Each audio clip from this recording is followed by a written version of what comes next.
Dasar Informatika buat SMK kelas 10. Fokusnya sederhana tapi penting banget.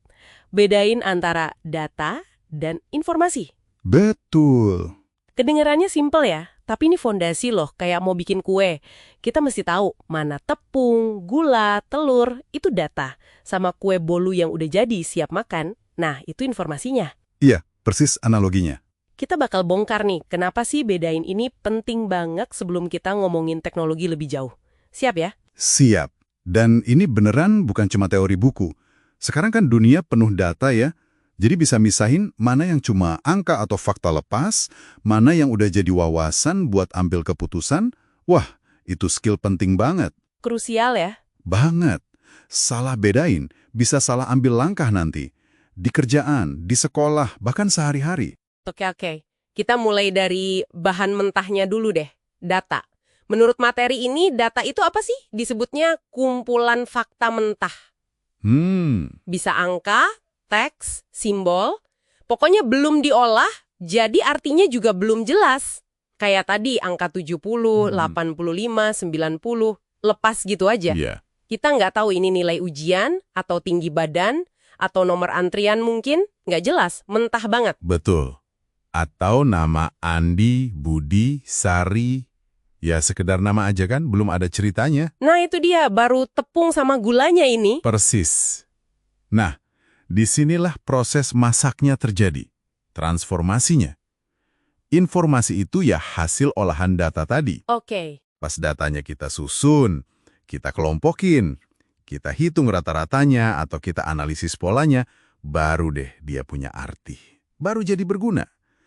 Angka 70, 85, 90 tadi, kalau kita kasih konteks nilai ujian, terus kita olah, jadilah informasi misalnya.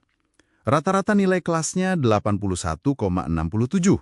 Atau, oh, si Sari nilainya paling tinggi, 90. Langsung jelas ya gunanya. Tiba-tiba angka tadi jadi cerita.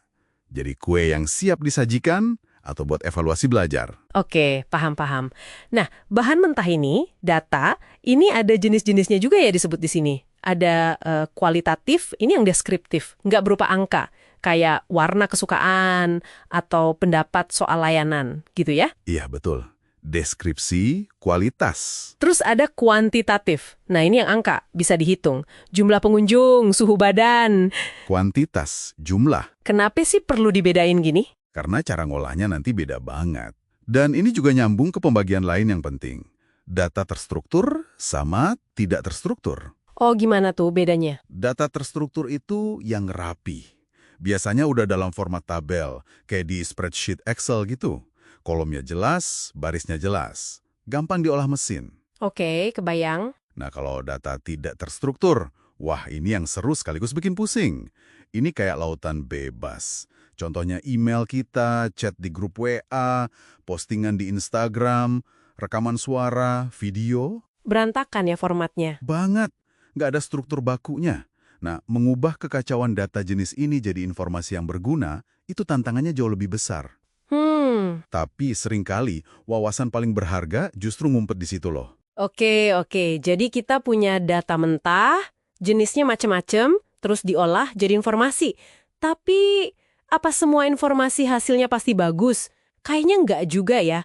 Ada prinsip menarik nih. Garbage in, garbage out. Iya, itu prinsip klasik tapi bener banget. Maksudnya gimana tuh? Ya simpelnya kalau data yang kita masukin buat diolah itu sampah, garbage in, datanya salah, nggak lengkap, ngaco, ya jangan harap hasil informasinya bagus, pasti sampah juga, garbage out. Jadi kualitas informasi tergantung data awalnya ya? Mutlak. Makanya informasi yang berkualitas itu ada syaratnya. Setidaknya harus akurat. Akurat, maksudnya? Sesuai fakta. Nggak ada salah ketik angka, nggak salah ukur, nggak salah catat nama. Benar-benar presisi. Oke, terus? Tepat waktu. Artinya, informasinya ada pas kita butuhin. Bukan telat. Contoh, laporan penjualan bulan Januari. Ya idealnya ada di awal Februari dong. Kalau baru dikasih April, buat apa lagi? Udah basi. Iya, telat nggak guna ya? Betul. Terus, harus relevan, nyambung sama masalah atau keputusan yang mau kita ambil. Mau nentuin menu baru buat kantin sekolah, data jumlah siswa dan preferensi makanan mereka itu relevan. Tapi data harga emas hari ini... Nah, itu nggak relevan sama sekali kan buat urusan kantin? Bener. Ada lagi? Satu lagi mungkin lengkap. Jangan sampai informasinya sepotong-sepotong, bagian pentingnya malah nggak ada. Nanti bisa salah interpretasi. Oke. Akurat, tepat waktu, relevan, lengkap. Sip. Dan ini semua pasti akarnya di sumber datanya kan ya? Iya. Di materi ini juga disinggung soal sumber primer sama sumber sekunder. Iya, betul. Sumber primer itu data yang kita kumpulin sendiri langsung. Kita bikin survei, kita wawancara, kita ukur sendiri. Tangan pertama lah. Oke. Kalau sumber sekunder, kita pakai data yang udah dikumpulin orang lain.